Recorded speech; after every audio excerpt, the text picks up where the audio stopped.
Hello, I'm John Duggan, and this is the TheoryStation. This program is Principles of Math. The series is just basic ideas, and this is the fifth installment of the series. So I've talked about mathematical modeling and logic and number systems and equations. So here I just want to talk about sets, which is a super basic idea in math and in mathematical modeling. They come up all the time. In fact, we've already really talked about them when we were talking about the real number or the number systems. So, what is a set? A set is just a very general thing. It's a collection of objects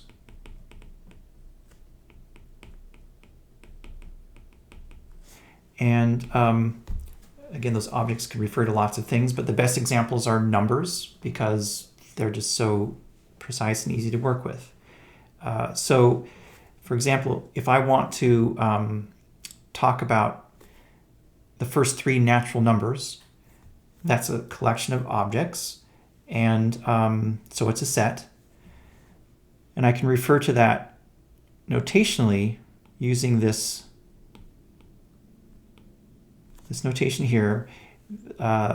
These are curly braces here on either side, and inside the curly braces I'm just listing the elements of the set. I just used a term. The objects in the set are called elements.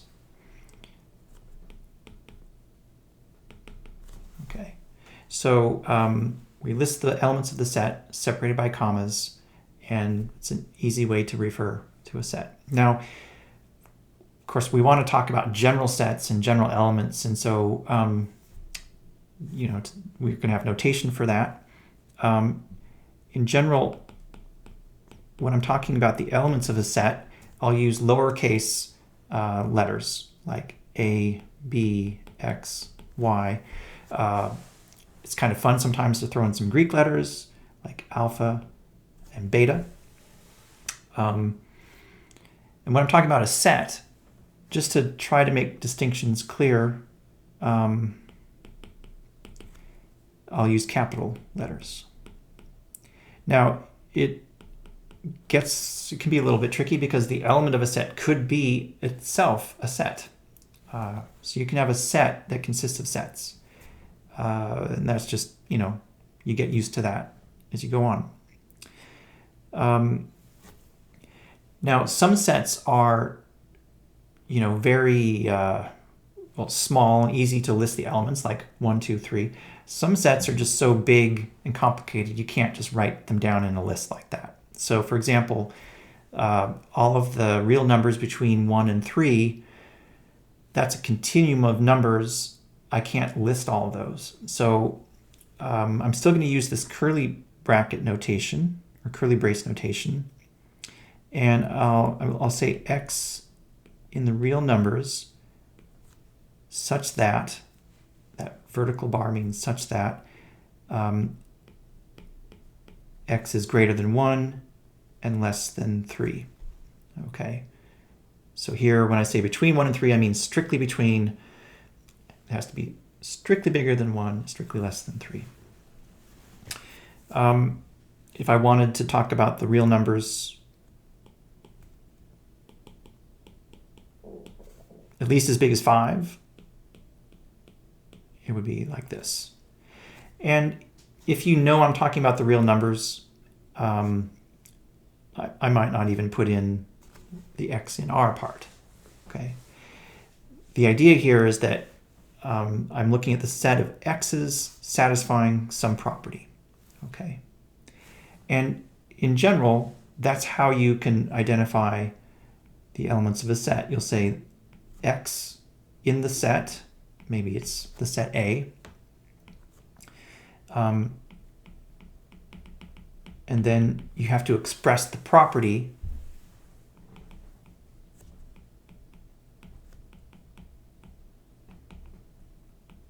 and how you do that just depends on the context. If you're talking about inequalities, you just use inequalities. There's no set rules here. You just have to be clear about what the property is. And once you describe that property, then you can use that to isolate the elements of a set. And yeah, so that's what that's all about. Okay, so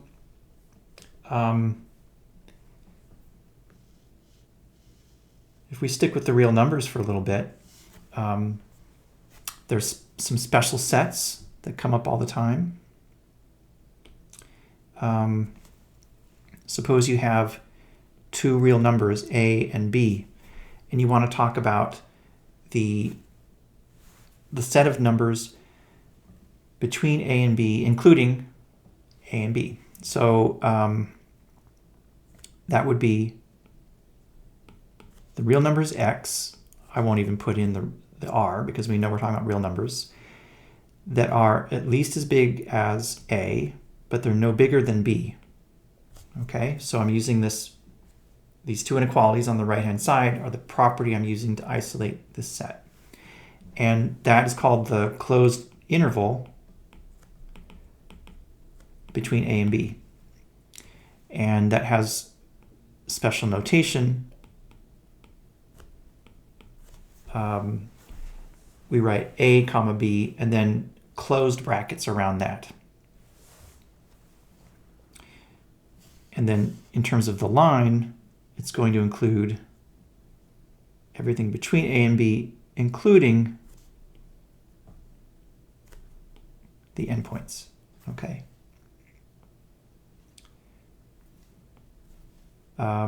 We can also look at the numbers between A and B strictly. Okay. And so that's going to be the x's such that A is strictly less than X and X is strictly less than B.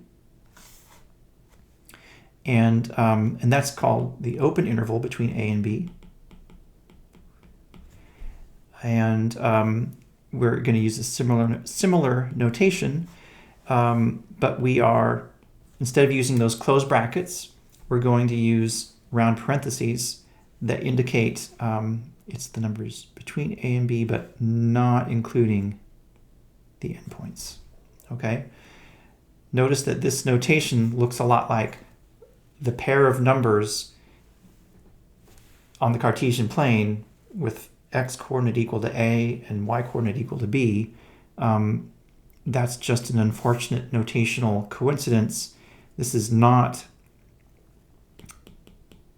a point on the Cartesian plane.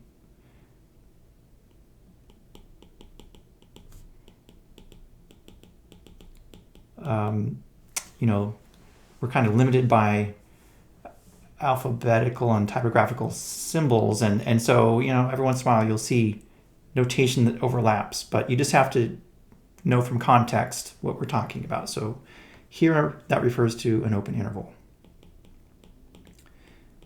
Okay, we could get more elaborate as well. Suppose we want the elements between A and B, including B, but not A.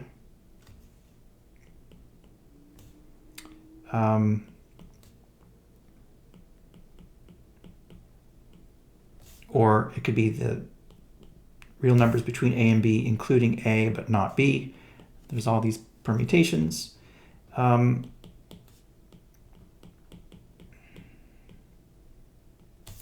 Okay, so those are called half-open intervals.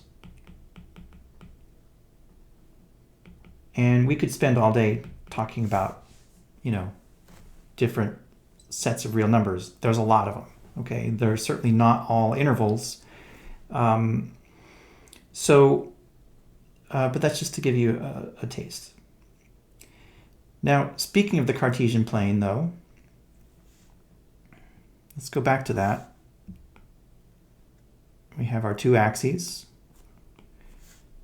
our x and y axes. We can think about sets of points on the Cartesian plane. For example, the points on this line are a set. The points in this circle are a set. Notice, though, I'd better be careful about am I including the perimeter? Well, let's include that for now. But you could also have a set, that doesn't look great, but anyway, you could have a circle where you include the inside of the circle, but not including the perimeter. So I drew that as sort of a dashed curve. Okay, so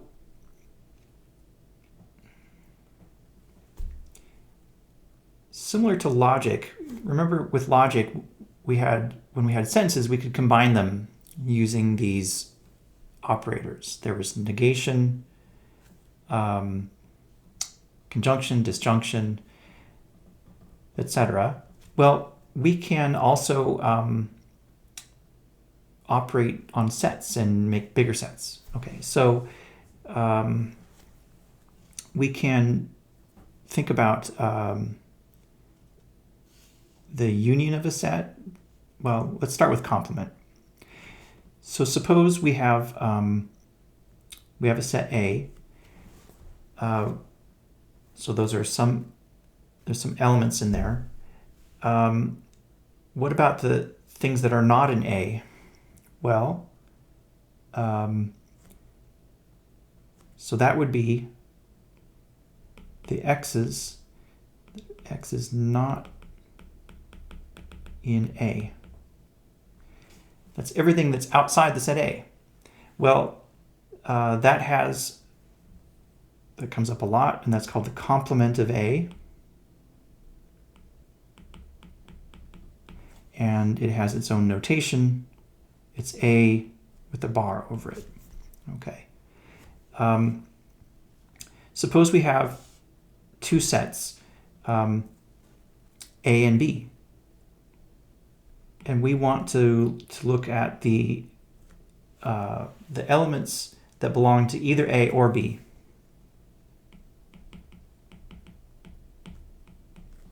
And here I mean the inclusive or, so they could be in both. This is called the union of A and B. And we write that like this, A with kind of a cup symbol between them.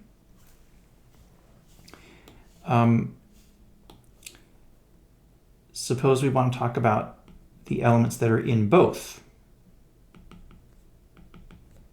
So the property is that X is in A and it's in B. Okay, that's called the intersection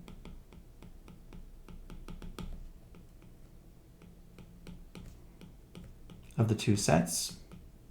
And the way we write that is A, and then we turn that cup upside down, and it looks like that.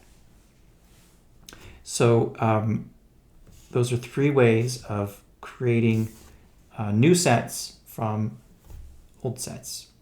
And you can think about, what that would mean in the real line, for example.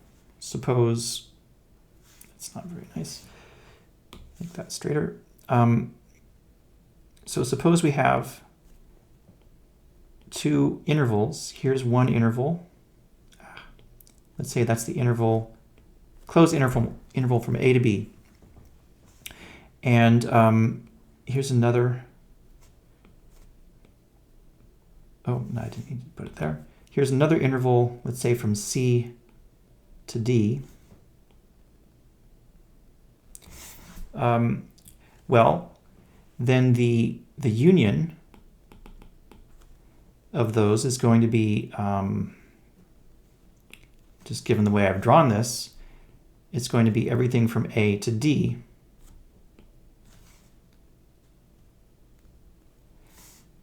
So that was what? That's the union of these two closed intervals.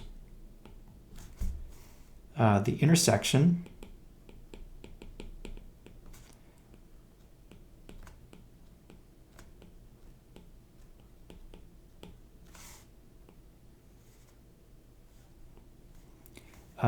well, now something up here that's in the first interval, but not in the second. So that won't be in the intersection. Same for things here. The intersection is going to consist of everything from C to B.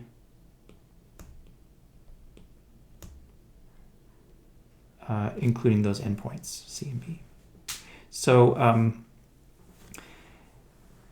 I'll let you think more about what complements would be and what, you can really picture any two sets and take the intersection or the union of those.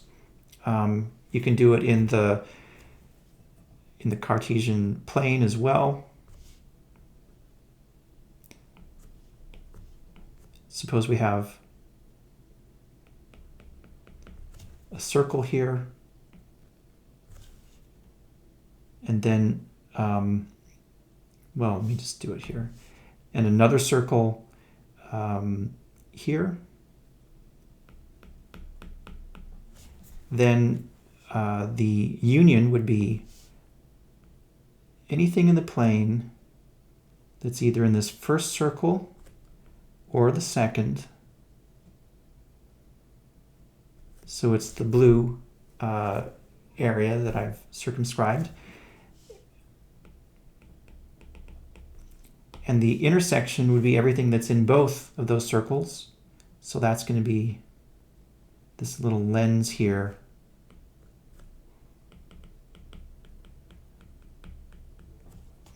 Okay. So you can think of sets in the Cartesian plane. You can think of sets in R3 or, but as I said before, it's a very general idea. Okay. So I could go on for a long time about sets, but I think that that's good. We have a taste of what that's all about, and I'll wrap up the installment, and in the next one I'll talk about functions, and I'll see you there.